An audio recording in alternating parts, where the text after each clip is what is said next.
그리스도인의 진짜 힘은 겸손입니다. 그리스도인이 가진 가장 위대한 힘이 바로 겸손입니다. 지금 대림절 보내고 있습니다. 겸손의 왕으로 오신 예수 그리스도에게서 답을 찾으셔야 인생이 행복해집니다.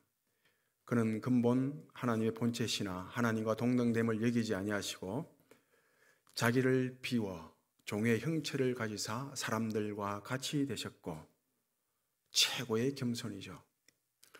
나는 마음이 온유하고 겸손하니 예수님께서 직접 말씀하셨습니다.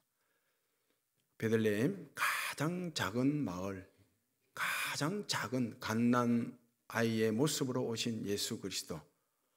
예수 그리스도가 우리의 신앙생활의 답입니다. 체스 스톤은 내게 마지막 설교할 기회가 있다면 겸손에 대해서 설교하고 싶다 이렇게 말했습니다. 마지막으로 딱 한 번 설교한다면 겸손에 대해서 설교하고 싶다 이런 목사들이 굉장히 많습니다. 월드컵 18강전에서 브라질이 우리를 이겼습니다. 그 브라질 선수들이 골을 넣을 때마다 너무 좋아서 기뻐서 오두방정 춤을 추고 그랬습니다. 우리 팀, 우리나라 선수들, 국민들 좀 생각해야 되는데 8강전에서 브라질이 크로아티아에게 졌습니다. 졌다는 기사가 떴고 그 밑에 댓글이 한 200개 달렸는데 그 200개를 다 봤거든요. 다 보니 공통적인 게 있어요. 까불 때 알아봤다. 꽃이다. 선수가 되기 전에 먼저 인성을 갖춘 사람이 되라. 전부 다 그런 내용이에요. 과거에 그 포수이면서 홈런 왕까지 했던 이만수 선수 아시죠? 삼성 라이온즈. 이만수 선수가 홈런을 치고 나면 도루 할 때보다 더 빨리 달립니다. 빨리 달려서 오는 거예요. 왜 그렇게 빨리 달리냐? 홈런 치고 나면 좀 천천히 달려야 되는데 홈런 맞은 투수 생각한다는 것입니다. 투수 마음이 아프다는 거죠. 빨리 돌고 오는 거예요. 이만수 선수가 지금 장로님 되셨는가 모르겠네요. 굉장히 신실한 크리스찬이죠. 교만은 하나님 앞에 나를 높이는 것입니다. 겸손은 반대로 하나님 앞에 나를 낮추는 거죠. 나를 낮추는 것이 바로 겸손입니다. 예배당을 이렇게 잘 짓고 난 다음에 매주 한두 번 목사 장로님들이 이 교회당을 방문하게 됩니다. 교회당을 둘러보고 난 후에 이분들의 공통적인 말이 그래요. 예배당 정말 잘 지었다. 처음에 이런 말을 제가 들었을 때는 저도 그냥 정말 잘 지었죠. 포근하고 아늑하고 쾌적하고 동선이 굉장히 좋고 정말 잘 지었습니다. 같이 그랬는데 어느 날 그런즉 선줄로 생각하는 자는 넘어질까 조심하라. 이 말씀이 생각나면서 이 성전도 우리가 높아지면 한순간에 무너질 수도 있다. 이런 생각이 들었습니다. 그 뒤로부터 아무리 이 교회당 잘 지었다. 참 아름답다. 잘 지었다. 대단하다. 이런 부러워하면서 감탄할 때에도 어떤 말을 해야 될지를 모릅니다. 그냥 듣고만 있게 되는 것입니다. 사람이 넘어지고 무너지는 것은 약점 때문입니까? 아니면 잘남, 강점 때문입니까? 장점 때문입니까? 사람이 넘어지고 무너지는 것은 약점 때문이 아닙니다. 못남 때문이 아닙니다. 언제나 잘남, 강점, 장점 때문에 무너집니다. 좀 모자라고 약하고 부족하면 삶이 고단하고 고달프고 고통스럽지만 무너지지는 않습니다. 사람이 무너지는 것은 언제나 잘남, 자기 자신을 대단하게 여기는 우쭐거리는 그런 교만이 넘어지게 만듭니다. 원숭이가 나무에서 떨어지죠. 그 나무를 잘 타는 원숭이가 나무에서 떨어지지 지렁이가 나무에서 떨어지는 법은 없습니다. 예수님께서 이런 말씀하셨어요. 사람들에게 보이려고 그들 앞에서 너희들의 의를 행하지 않도록 주의하라. 사람들에게 보여주고자 하는 의로움, 나의 의가 뭐예요? 다 비교해서 내가 좀 잘난 것 아닙니까? 우월한 거죠.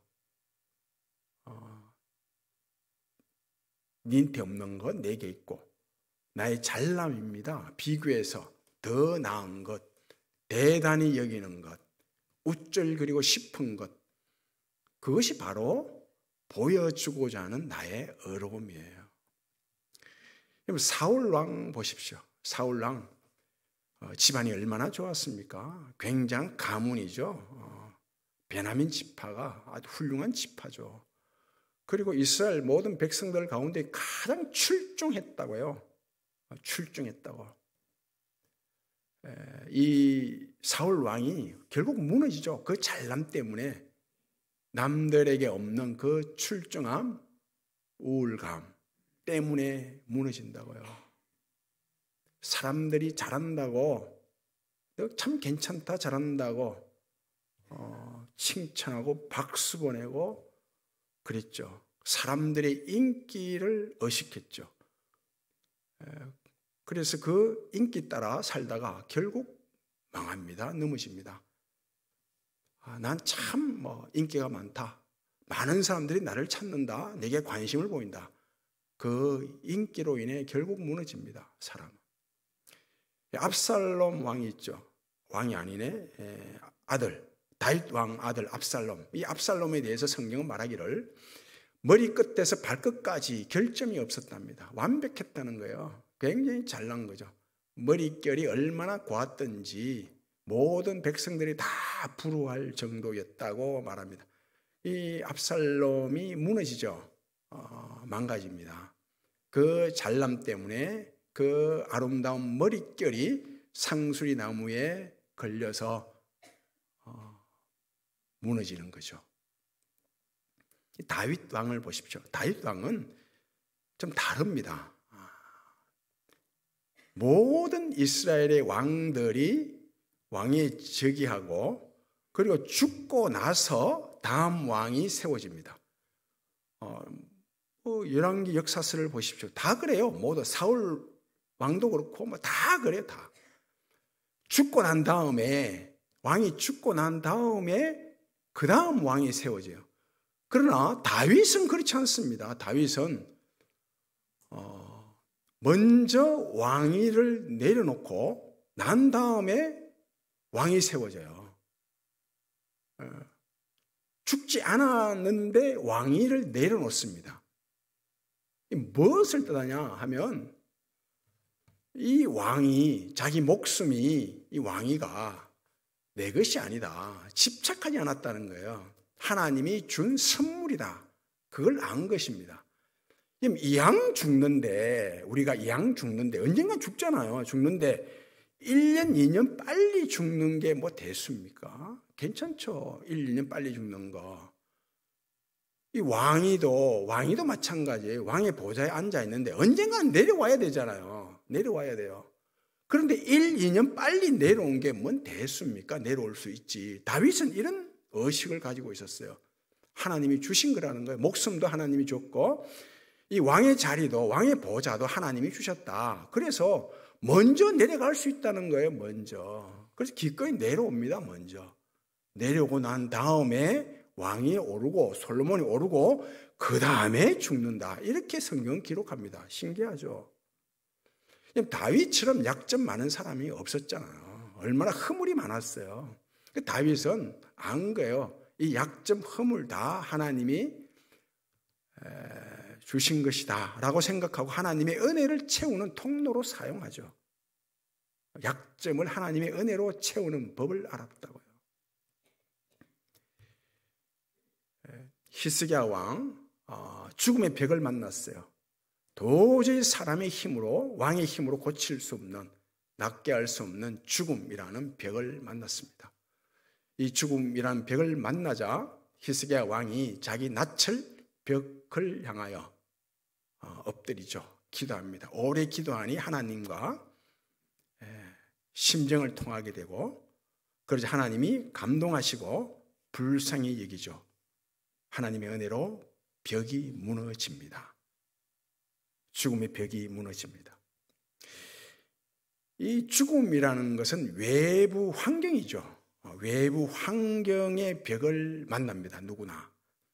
가난이라는 벽을 만나고, 질병이라는 벽을 만나고, 진학, 진로, 장애물, 가난, 이런저런 벽을 만납니다. 이 외부 환경이라는 벽을 만나면 누구나 엎드립니다. 엎드리죠. 기도하죠. 하나님이 감동하시고 벽을 무너뜨려 주십니다. 그런데 벽이 없을 때, 내 삶에 막힌 벽이 없을 때, 또 벽을 무너뜨리고 난 다음에 그때 어떻습니까? 그때 어떻게 살아가야 하나요? 그때는 무슨 벽이 있는가 하면 내 마음에 벽이 있어요. 내 마음에. 내 어려움이라는 벽이 있는 거예요. 교만이라는 벽이 있는 것입니다. 하나님 없이도 살아갈 수 있다. 이런 벽이 있죠. 그래서 오늘 본문은 벽이 무너지고 난 다음에 삶에 막힌 벽이 없을 때 어떻게 신앙생활을 해야 되는가, 이것을 우리에게 보여줍니다. 히스기야가 죽음의 벽을 만났어요. 이 죽음이라는 병, 아무도 고칠 수 없는 이 죽는 병, 몹쓸 병을 만났는데 이 소문이 저 이방 땅까지 났다고요. 그 남유다 왕, 히스기야 왕이 병들었는데 그 무엇으로도 고치질 못한다라는 소문이 저 바벨론 왕까지 알게 됐다고요. 그 당시 바벨론 나라가 신흥 강대국이었어요. 힘을 막 키우기 시작하는 그런 나라였는데, 그 바벨론 왕 부르닥 발란이 남유다 왕 히스기야 왕이 병들었단 말이지, 못 고친단 말이지. 그래서 쾌유하기를 원하는 편지를 직접 써서 사절단에게 보냅니다. 편지와 함께 좋은 음식, 약, 보약, 이런 귀한 물품들과 함께 사절단을 보냈습니다. 이 사절단이 예루살렘으로 오는 데까지는 몇 개월 걸리죠. 한 4개월, 5개월 걸려요. 오는 도중에 병이 나와버립니다. 하나님께서 은혜를 베푸셔서 죽음이란 벽이 무너지고 말았어요. 사절단이 도착했습니다. 도착해서 히스기야 왕에게 보고하죠.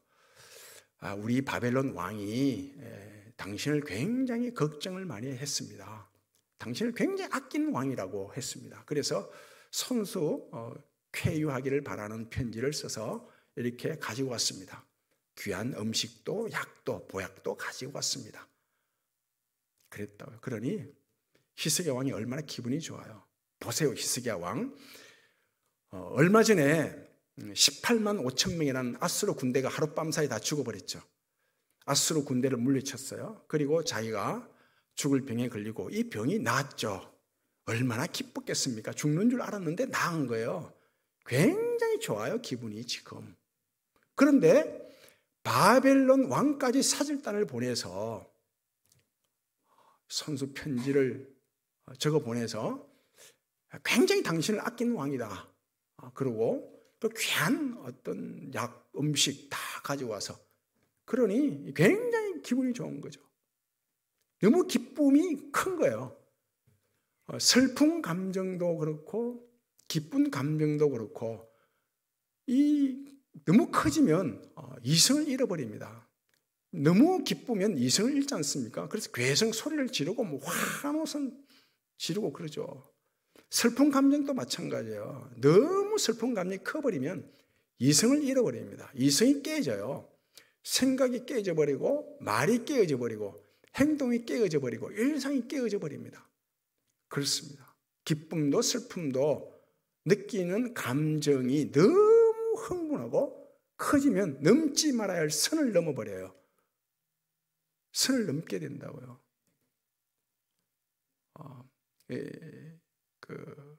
콘서트 홀 장을 가면 젊은 청소년들이 굉장히 흥분하잖아요. 너무 기쁜 감정이 커서 그래요. 그러면 이 조절이 안 돼요. 그럼 이성을 잃어버리고 자기가 무슨 말을 하는지 말로 잃어버리고 행동 당연히 깨지고 그래서 이상한 행동들하고 이상한 말이 튀어나오는 거예요. 이태원 참사도 그래서 일어난 겁니다. 좁은 공간에 너무 기쁜 감정이 크다 보니까 이성을 조절 못하는 거예요. 그래서 분명 깔려서 사람이 죽어가고 있는데 사람이 죽어간다는 소리를 못 듣는 것입니다. 다른 소리가 튀어나오거든요. 지금 히스기야 왕이 그렇습니다. 기쁨이 너무 큰 거예요. 흥분했죠. 선을 넘는 거예요. 이 사절단을 데리고 왕궁 구석구석을 다 살피게 만듭니다. 다 보여주는 거예요. 다. 향품을 보여주고 보물 보여주고 기름, 값진 거, 무기 다 보여줍니다. 성전까지 다 보여주는 거예요. 그 성전 보니 성전이 다 금으로 쌓여 있거든요. 이 사절단이 깜짝 놀랍니다. 자랑하는 거죠, 지금. 우리나라에 이런 진귀한 보물이 있다. 보화가 있다. 우리가 가지고 있는 검은 보화를 봐라. 이 히스기야 모습, 지금 굉장히 자기 자신을 대단하게 여기고 우쭐거리는 모습 아닙니까? 이 소식을 들은 이사야 선지자가 히스기야 왕에게 급히 와서 지금 왕이 무엇을 보여주고 있습니까? 지금 무슨 행동을 하고 있습니까? 그러면서 하나님의 말씀을 전하죠. 왕께서 이 바벨론 사절단에게 보여준 이 모든 검은 보화들, 보물들, 향품들, 무기들 다 빼앗길 것입니다. 그런다. 자랑했으니 빼앗기죠. 자랑하면 빼앗긴다는 말이 있잖아요. 자랑하면 빼앗깁니다. 이 사절단이 바벨론으로 돌아갔죠. 돌아가서 보고하는데 히스기야 왕이 나았다는 보고를 하지 않습니다. 그건 필요 없는 거예요. 뭘 보고할까요?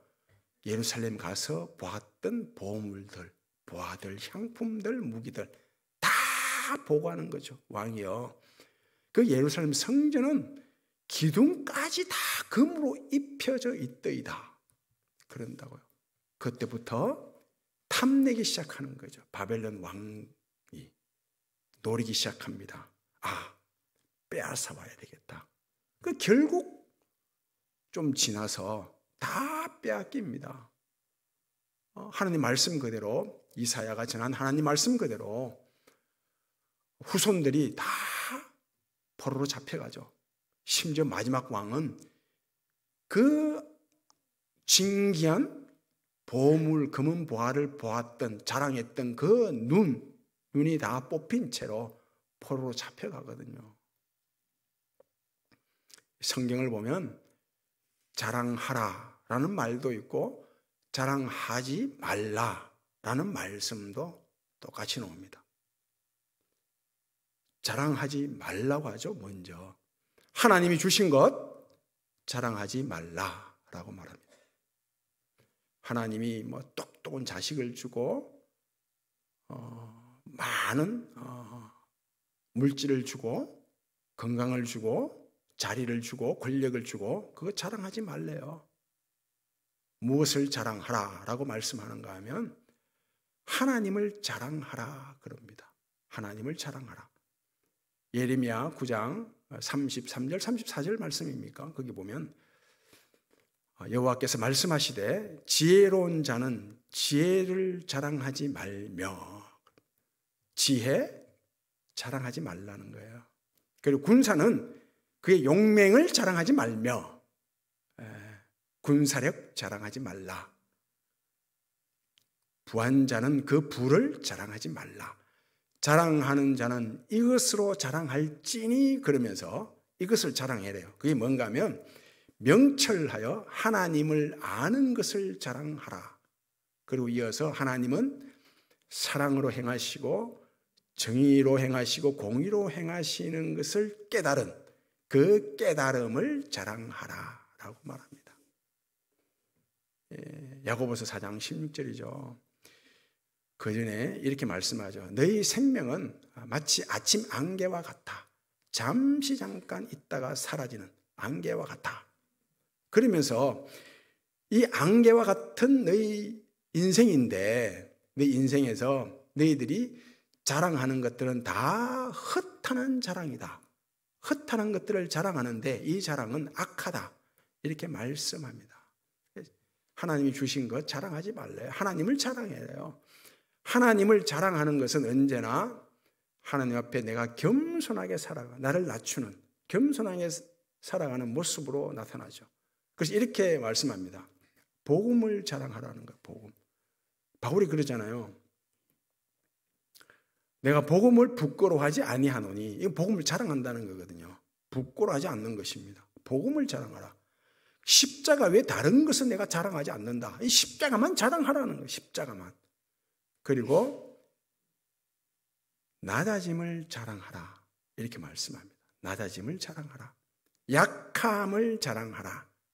약함을 자랑하라요. 환난 가운데 참고 견딘 것을 자랑하라. 그럽니다. 주 안에서 자랑하라. 이렇게 말씀하죠. 예수의 흔적을 자랑하라. 말씀합니다.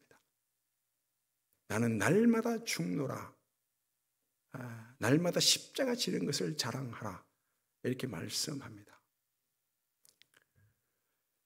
사도 바울은 자랑할 것이 굉장히 많았던 사람 아닙니까?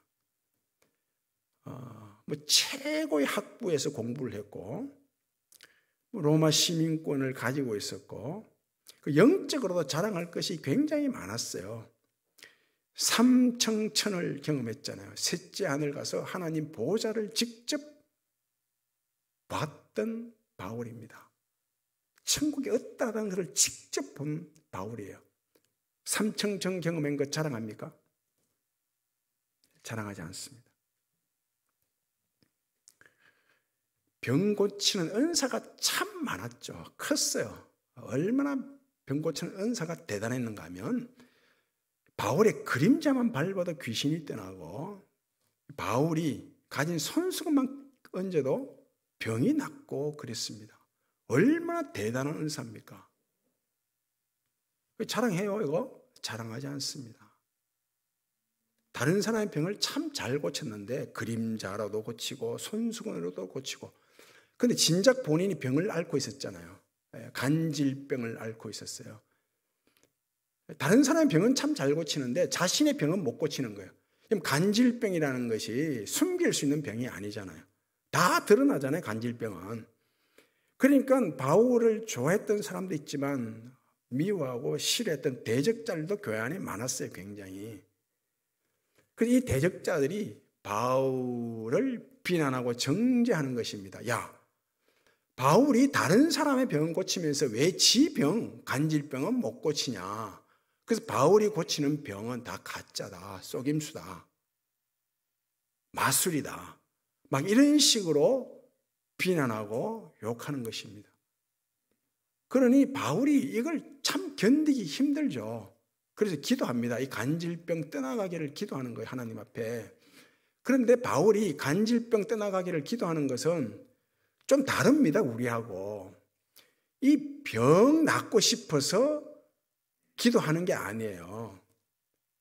사도 바울이 감옥에 갇혀서 내일 사형 집행을 당할 때조차도 하나님, 이 감옥에서 나오게 해달라고 기도했던 바울이 아닙니다. 사망 선고를 받고도 하나님 나라를 위해서, 영광을 위해서 살아갔던 바울이에요. 그러면 바울이 왜 간질병 낫기를 3번씩이나 간절히 기도했냐 이것입니다.